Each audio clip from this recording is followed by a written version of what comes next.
மின் கட்டணம் அதிகரிக்கப்படும் வரை சர்வதேச நாணய நிதிய கடன் தவணை இல்லை.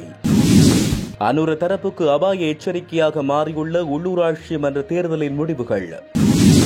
பாடசாலைகளுக்கான விடுமுறை தொடர்பில் ஏற்பட்டுள்ள சர்ச்சை. நாட்டின் பல பகுதிகளில் இன்று மழையுடனான வானிலை நிலவும். வடக்கு கிழக்கு மக்களின் ஆணை நிரந்தர அரசியல் தீர்வுக்கு ஆதரவு ராசாணக்கியன் தெரிவிப்பு. வடக்கு கிழக்கில் அனுர அரசுக்கு தோல்வி, தமிழர்கள் புகட்டிய பாடம். வெறும் 7 மாதங்களில் தோற்கடிக்கப்பட்ட அனுர அரசு, மகிழ்ச்சியில் மொட்டு கட்சி. சொந்த மண்ணில் பலத்த அடி வாங்கிய ராஜபக்ஷ தரப்பு, முடக்கப்பட்ட அரசியல் சாம்ராஜ்யம். புதிய பாப்பரசரை தேர்ந்தெடுக்கும் முதல் ரகசிய வாக்கெடுப்பு தோல்வியில் நிறைவடைந்தது. தொடர்பென விரிவான செய்திகள். இலங்கையில் மின்சார கட்டணத்தை அதிகரிக்கும் வரை சர்வதேச நாணய நிதியத்தின் 5ஆம் தவணை கடன் கொடுப்பனவு வழங்கப்பட மாட்டாது என அறிவிக்கப்பட்டுள்ளது. உற்பத்தி செலவை ஈடுகட்டும் வகையிலான மின் கட்டண அதிகரிப்பு குறித்து சர்வதேச நாணய நிதியம் பல தடவைகள் அரசாங்கத்திடம் வலியுறுத்தியுள்ளது. அரசாங்கமும் அதனை ஏற்றுக்கொண்டுள்ளது. கடந்த ஏப்ரலுக்குள்ளாக மின் கட்டண அதிகரிப்புக்கு திகதி குறிக்கப்பட்டது. எனினும் உள்ளூராட்சி மன்றங்களுக்கான தேர்தலை முன்னிட்டு மின் கட்டண அதிகரிப்பை அரசாங்கம் பிற்போட்டதன் காரணமாக சர்வதேச நாணய நிதியத்தின் 5ஆம் தவணை கடனை விடுவிப்பதில் தற்பொழுது சிக்கல் நிலை ஏற்பட்டுள்ளது. எதிர்வரும் ஜூன் மாதத்திற்குள்ளாக மின் கட்டண அதிகரிப்புக்கான அறிவிப்பை வெளியிட அரசாங்கம் எதிர்பார்த்துள்ள நிலையில் அதன் பின்னரே சர்வதேச நாணய நிதியத்தின் கடன் தவணை விடுவிக்கப்படும் என்று மத்திய வங்கியின் தகவல்கள் தெரிவிக்கின்றன. சர்வதேச நாணய நிதியத்தின் 5ஆம் தவணை கடன் தொகையாக $344 மில்லியன் இலங்கைக்கு வழங்கப்பட உள்ளமை குறிப்பிடத்தக்கது. தற்போதைய அரசாங்கம் சிறப்பாக செயற்பட வேண்டுமாயின் அவர்கள் பேசுவதை குறைத்து செயலில் காண்பிக்க வேண்டும் என முன்னாள் வெளிவிவகார அமைச்சர் அலி சப்ரி தெரிவித்தார். நடைபெற்று முடிந்த உள்ளூராட்சி மன்ற தேர்தல்களில் ஆளும் தேசிய மக்கள் சக்தி தெற்கில் வெற்றி பெற்றிருந்தாலும் பல சபைகளில் ஆட்சி அமைப்பதற்குரிய பெரும்பான்மையை பெற தவறியிருப்பது ஒரு அபாய எச்சரிக்கையாகும் என்றும் அவர் தெரிவித்துள்ளார். இந்த நிலையில் தேர்தல் முடிவுகள் தொடர்பில் தன்னுடைய உத்தியோகபூர்வ எக்ஸ் தளத்தில் பதிவொன்றை செய்திருக்கும் அலி சப்ரி அந்த பதிவில் மேலும் கருத்து தெரிவித்தார். ஊடக கண்காட்சியை நடத்துவதனூடாக எப்போதும் நாட்டை ஆள முடியும் என நீங்கள் கருதியிருந்தால் அது முற்றிலும் தவறானதாகும். நீங்கள் கூறும் விடயங்களுக்கு செயல் வடிவம் கொடுப்பதனூடாக வீதிகளில் இருக்கும் மக்களால் உணரக்கூடிய மாற்றத்தை உருவாக்குங்கள். சாதாரண மக்கள் மெச்சக்கூடிய வகையில் சட்டம் மற்றும் ஒழுங்கு, செயல்திறன் மிக்க பொது நிர்வாகம் மற்றும் பொருளாதார வளர்ச்சி என்பவற்றை நிலைநிறுத்துங்கள். கால ஓட்டத்தில் மக்கள் கடந்த காலத்தை பற்றிய பேச்சுக்களில் ஆர்வம் இழப்பார்கள். அவர்கள் கடந்த கால அரசாங்கத்தின் செயற்பாடுகள் தொடர்பில் மகிழ்ச்சி அடையவில்லை என்பதனாலேயே தற்போதைய அரசாங்கம் தெரிவு செய்யப்பட்டிருக்கிறது என்பதை புரிந்து கொள்ள வேண்டும். அன்றில் இதுவும் வெறுமனே நல்லாட்சி அரசாங்கம் 2ஆக மாறிவிடும். இந்த உள்ளூராட்சி மன்ற தேர்தல் முடிவுகள் ஒரு அபாய எச்சரிக்கையாகும். 3/2 பெரும்பான்மையை பெற்ற கோட்டாபய ராஜபக்ஷ 18 மாதங்களில் பதவியிலிருந்து விலக வேண்டிய நிலைக்கு தள்ளப்பட்டார் என்பதை நினைவிற்கொள்ள வேண்டும்.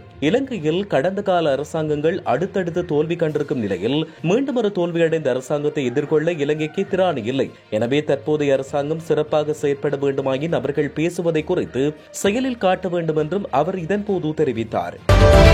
எதிர்கால தேர்தல்களின் பொழுது பாடசாலை ஊழியர்கள் மற்றும் பாடசாலை நடவடிக்கைகள் குறித்து முடிவுகளை எடுக்கும் போது மிகுந்த அவதானம் செலுத்துமாறு தேர்தல்கள் ஆணைக்குழு திணைக்களத்துக்கு அதிபர்கள் சங்கம் கடிதம் அனுப்பியுள்ளது. தேர்தல் முடிந்த மறுநாளே வாக்குச்சாவடி அலுவலர்கள் மற்றும் அவர்களின் ஊழியர்கள் மற்றும் வாக்கு எண்ணும் நடவடிக்கையில் ஈடுபட்ட பிற ஊழியர்களுக்கு விடுமுறை அளிக்குமாறு ஏப்ரல் 25ஆம் தேதி எழுத்துப்பூர்வ கோரிக்கை விடுக்கப்பட்டுள்ளது. எனினும் தேர்தல் நாளில் இரவு 11 மணிக்கு இது தொடர்பில் ஊடக அறிக்கைகளை வெளியிட்டு தேர்தல் ஆணையாளர் திணைக்களத்தின் பொறுப்பேற்ற செயல்கள் வருத்தம் அளிப்பதாக அதிபர்கள் சங்கம் குறிப்பிட்டுள்ளது. இரவு நேரங்களில் விடுமுறை அறிவிப்புகள் வெளியிடுவது பாடசாலை மாணவர்களுக்கு பெரும் சிரமத்தை ஏற்படுத்துகிறது. பாடசாலை நிர்வாகத்தில் பெரும் குழப்பத்தை ஏற்படுத்துகிறது. 2 நாட்களுக்கு முன்னர் எடுக்கப்பட வேண்டிய முடிவை அவர்கள் புறக்கணித்ததாக குற்றம் சாட்ட வேண்டிய கட்டாயம் ஏற்பட்டுள்ளதாக சங்கம் சுட்டிக்காட்டியுள்ளது. காலநிலை மாற்றம் குறித்து வளிமண்டலவியல் திணைக்களம் அறிக்கை ஒன்றினை வெளியிட்டுள்ளது. இதன்படி இன்று பிற்பகல் 1 மணிக்கு பின்னர் மழையோ அல்லது இடியுடன் கூடிய மழையோ பெய்யக்கூடும் என வளிமண்டலவியல் திணைக்களம் எதிர்ப்பு கூறியுள்ளது. மேல் சப்ரகம்புவ, மத்திய, ஊவா, தென் மற்றும் கிழக்கு மாகாணங்களிலும் புலனறுவை மாவட்டத்திலும் பிற்பகல் 1 மணிக்கு பின்னர் மழை அல்லது இடியுடன் கூடிய மழை பெய்யக்கூடும் என வளிமண்டலவியல் திணைக்களம் எதிர்ப்பு கூறியுள்ளது. நாட்டின் சில பகுதிகளில் மாலை அல்லது இரவில் மழை அல்லது இடியுடன் கூடிய மழை பெய்யக்கூடும். ஏனைய பிரதேசங்களின் சில இடங்களில் 50 மில்லிமீட்டருக்கு மில்லிமீட்டருக்கும் அதிகமான பலத்த மழை வீழ்ச்சி பதிவாகக்கூடும் என தெரிவிக்கப்பட்டுள்ளது. இடியுடன் கூடிய மழை பெய்யும் வேளைகளில் அப்பிரதேசங்களில் தற்காலிக பலத்த காற்று வீசக்கூடும் என தெரிவிக்கப்பட்டுள்ளது. மின்னல் தாக்கத்தால் ஏற்படக்கூடிய பாதிப்புகளை குறைத்துக் கொள்ள பொதுமக்கள் தேவையான முன்னெச்சரிக்கை நடவடிக்கைகளை எடுத்துக் கொள்ளுமாறும் வளிமண்டலவியல் திணைக்களம் அறிவுறுத்தல் விடுத்துள்ளது. நிரந்தரமான ஒரு அரசியல் தீர்வை அடைய வேண்டும் என்ற எங்களுடைய இலக்குக்கு வடக்கு கிழக்கு தமிழ் மக்கள் மீண்டும் ஆணையை தந்திருக்கிறார்கள் என இலங்கை தமிழரசு கட்சியின் மட்டக்களப்பு மாவட்ட நாடாளுமன்ற உறுப்பினர் ரசாணிக்கியன் தெரிவித்தார். மட்டக்களப்பில் இலங்கை தமிழரசு கட்சியின் அலுவலகத்தில் நேற்று பிற்பகல் நடைபெற்ற ஊடகவியலாளர் சந்திப்பின் போதே அவர் இவ்வாறு தெரிவித்தார். 2025 ஆண்டுக்கான உள்ளூராட்சி மன்ற தேர்தலில் இலங்கை தமிழரசு கட்சி வடக்கு கிழக்கில் அமோக வெற்றியை பெற்றுள்ளது.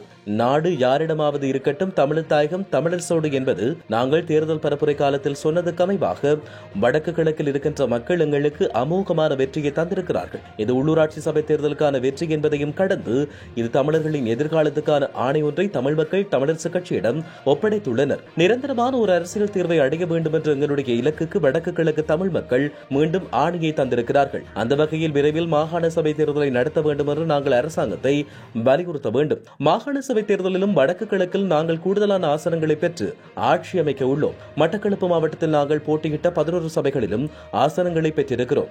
பெரும்பான்மையாக தமிழர்கள் இருக்கிற அனைத்து பிரதேச சபைகளிலும் நாங்கள் பெரும்பான்மையான ஆசனங்களை வென்றிருக்கிறோம் என அவர் இதன் பொழுது தெரிவித்துள்ளார். நடைபெற்ற உள்ளூர் அதிகார சபைகள் தேர்தலின் முடிவுகள் இலங்கையின் வடக்கு கிழக்கு மாகாணத்தில் முக்கிய செய்தியொன்றை சொல்லியிருக்கிறது. தமிழ் மக்கள் கடந்த நாடாளுமன்ற தேர்தல் வாயிலாக வழங்கிய வாய்ப்பு இலங்கையிலும் சர்வதேச அளவிலும் கவனிக்கத்தக்க விடயமாக மாறியுள்ளது. ஆனால் அதனை பிழையாக அனுர அரசு பயன்படுத்திய நிலையில் தமிழ் மக்களின் இருப்பை இல்லாமல் செய்து கடந்த கால ராஜபக்ஷ மற்றும் ரணில் அரசுக்கு நிகரான வகையில் இயங்கியமை காரணமாக இம்முறை தேர்தலில் அரசு தோல்வியடைந்துள்ளது. இதன் வழியாக வடக்கு கிழக்கு மாகாணங்களில் உள்ளே விட்டு தாக்கும் யுத்த முறைக்கு நிகரான அரசியல் போராட்டத்தை ஈழ மக்கள் நடத்தியுள்ளனர். இலங்கையில் உள்ளூர் அதிகார சபை கடந்த தேர்தல் மே மாதம் 6ஆம் தேதி இடம்பெற்றது. 341 உள்ளூராட்சி சபைகளில் 28 மாநகர சபைகள், 36 நகர சபைகள், 275 பிரதேச சபைகள் உள்ளிட்ட 339 உள்ளூராட்சி சபைகளுக்கான உறுப்பினர்களை தேர்ந்தெடுக்கும் வகையில் இந்த தேர்தல் இடம்பெற்றமை குறிப்பிடத்தக்கது. மைத்ரிபால சிறிசேன அரசாங்கம் 37 மாதங்களுக்கு பின்னர் தோற்கடிக்கப்பட்டது என்றும் இந்த அரசாங்கம் வரும் 7 மாதங்களுக்கு பிறகு தோற்கடிக்கப்பட்டது என்றும் ஸ்ரீலங்கா பொதுஜன பெரமுனவின் பொதுச் செயலாளர் சாகர காரியவசம் தெரிவித்தார். உள்ளூராட்சி மன்ற தேர்தல் முடிவுகளுக்கு பின்னர் ஊடகங்களுக்கு கருத்து தெரிவித்த போதே அவர் இவ்வாறு தெரிவித்தார். உள்ளூராட்சி மன்ற தேர்தலில் எந்த கட்சி ஆட்சி அமைத்தாலும் பிரதேச சபை பட்ஜெட்டில் 50% ஸ்ரீலங்கா பொதுஜன பெரமுனவே முடிவு செய்ய வேண்டும். ஜனாதிபதி நீதி வழங்கினாலும் பிரதேச சபை தலைவர்கள், துணைத் தலைவர்கள் மற்றும் ஆளுநர்களிடமிருந்து 50% பெரும்பான்மை வாக்குகளால் அரசாங்கம் ஒப்புதல் பெற வேண்டும். அவர்கள் அனைவரும் ஸ்ரீலங்கா பொதுஜன பெரமுனவால் நியமிக்கப்பட வேண்டும் என்றும் அவர் இதன் பொழுது குறிப்பிட்டிருந்தார். இலங்கை அரசியலில் தவிர்க்க முடியாத ஒரு விடயமாக ராஜபக்ஷ குடும்பத்தினரின் அரசியல் சாம்ராஜ்யம் கடந்த காலங்களில் மேலோங்கி காணப்பட்டது. இந்நிலையில் இந்த ஊழல் ஆட்சியை எப்போது வேரோடு அளிக்கலாம் என காத்துக் கொண்டிருந்த மக்களுக்கு பெரும் வாய்ப்பாக பொருளாதார நெருக்கடியை அடுத்து வந்த தேர்தல் காணப்பட்டது. இதில் முற்றிலும் ராஜபக்ஷ குடும்பத்தினர் அடியோடு அளிக்கப்பட்டு ஜனாதிபதியாக அன்ருகுமார் திசாநாயக்க தெரிவு செய்யப்பட்ட நிலையில் அது நாடாளுமன்ற தேர்தலில் தொடர்ந்தது. இதையடுத்து விட்டால் தமது அரசியல் வாழ்க்கை முற்றிலும் அழிந்துவிடும் என பயந்து போன ராஜபக்ஷ தரப்பு உள்ளூராட்சி மன்ற தேர்தலில் தம்மை நிலைநிறுத்துவதற்காக பலதரப்பட்ட நடவடிக்கைகளை முன்னெடுத்தது. ஜனாதிபதி தேர்தல் மற்றும் நாடாளுமன்ற தேர்தல் என ஆட்சியை தம்பசப்படுத்திய தேசிய மக்கள் சக்தி உள்ளூராட்சி மன்ற தேர்தலில் வெற்றி பெற அதற்கான நடவடிக்கையை முன்னெடுத்தது. ஒப்பீட்டளவில் எல்லா இடத்திலும் தேசிய மக்கள் சக்திக்கான வாய்ப்பு காணப்பட்டதா என்பது சில மாவட்டங்களை பொறுத்தவரை கேள்விக்குறியாக இருந்தது. காரணம், நாடாளுமன்ற தேர்தலில் தேசிய மக்கள் சக்தியை தேர்ந்தெடுத்த தமிழ் மக்கள் நடைபெற்ற உள்ளூராட்சி மன்ற தேர்தலில் தமிழ் கட்சிகளையே தேர்ந்தெடுத்துள்ளது. இது பாரிய அடியாக தேசிய மக்கள் சக்திக்கு காணப்பட்டது.